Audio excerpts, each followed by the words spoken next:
All right, in this video, we're just going to be vapor blasting some parts, and I'll also go over how I blast parts, maybe give you some tips and stuff in terms of the actual blasting procedure. But I also want to give an update on my compressor. 2 years ago, actually, let me just back way up. And this is in terms of getting more and more CFM over the years. So I had a 5-horse, 80-gallon. Turns out the pump was pretty bad. It was only pumping out 10 CFM or something, and then I upgraded that pump or bought a new pump and got up to 17, 18, 19 CFM or whatever. Well, eventually that's became not enough. I always want to go faster because the more CFM you have, the faster you can blast parts by building your gun to suit, right?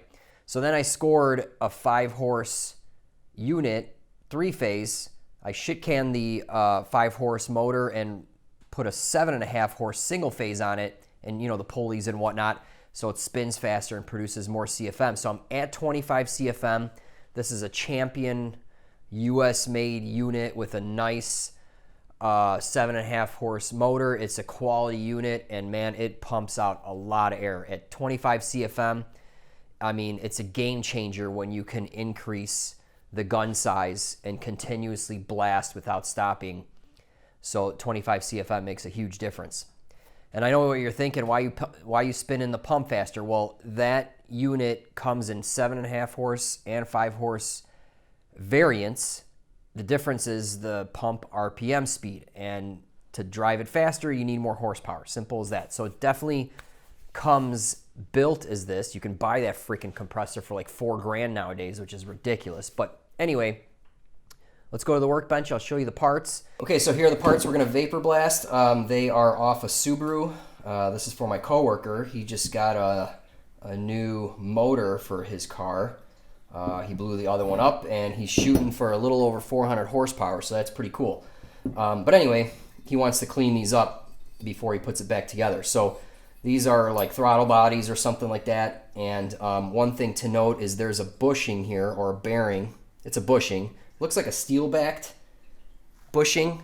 I'm not going to try to blast the hell out of this thing. I'm actually going to put some Play-Doh in here and let me clean this high pressure. And that way I'll do a first cut, and then I'll remove the Play-Doh and I'll just blast it in there, 20, 30 PSI just to clean it up and not go crazy on it. These parts probably are 15, 20 years old. Chicago road salt and all that good stuff. So this might be a little difficult with glass bead. I mean, it'll work. It's just that it'll be a little slow going. This definitely would be awesome to dry blast beforehand and then polish it in the vapor blaster. But in any case, we'll get some before pictures of this and blast away.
Okay, a couple things. Before I started vapor blasting, I noticed that my gloves, there was a hole in one of the gloves, and these become very attached to the glove ports, and I actually had to rip them off and peel it. But basically, these were 3 years old, and what happened is the cuff was very sharp at the edge, and it started wearing this bend fatigue point. So you can see that, like right there, it's just, this is where I got a hole, it ripped.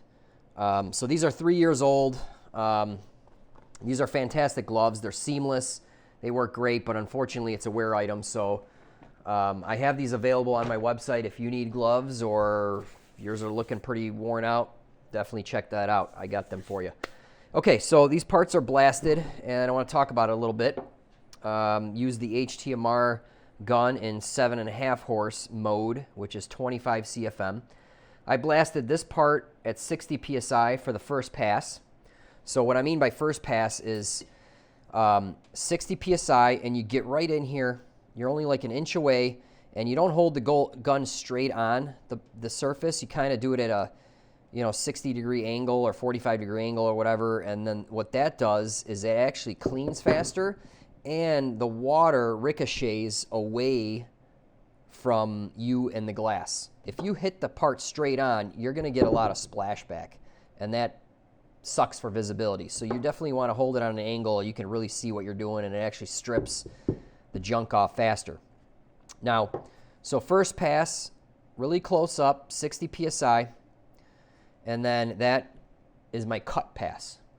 Then I do a polish pass, and I decrease the pressure to 30 or 40 PSI, and I back the gun up like 12 inches, and I just kind of wave it back and forth nice and slow, and what that does is it'll get the part a little shinier, and also will give you a uniform finish because your blast pattern's wider, and you're just kind of bringing it all uniform, all right?